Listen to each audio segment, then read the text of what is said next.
Cut din update, may mga black screening ng cut din ngayong araw, mga pinuntahan nila. Mga black screening ng Time Cut official, fans club ni Catherine, sa SM North EDSA. May si Alden, syempre. Dahil nagmamahal sa cut din eh.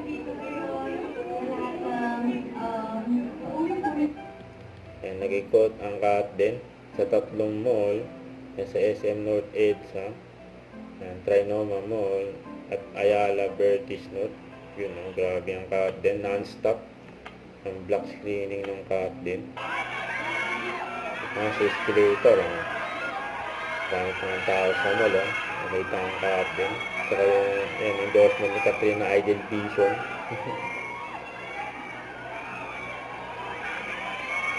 Napaka-busy ng cut din. Ito pa, may black screening din. Pareb QC Real Estate Board o QCRB dyan sa Ayala Vertis North.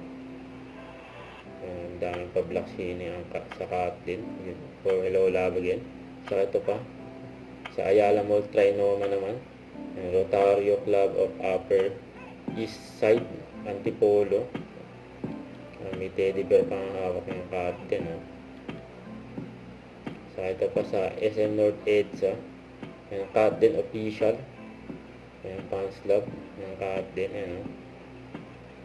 may pa black screening din para sa cut din.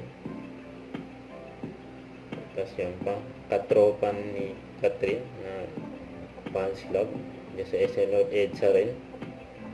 Inikot talaga ng cut din ang tatlong mall dyan sa Quezon City.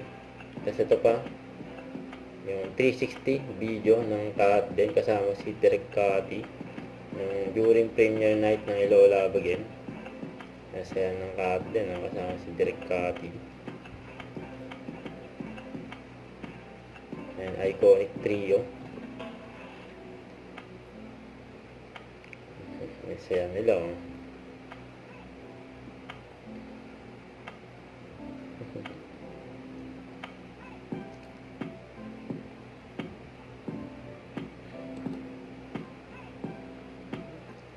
Huwag kalimutang mag-subscribe, click ang notification bell for more update. Ito po ang Nature Reaction Vlog.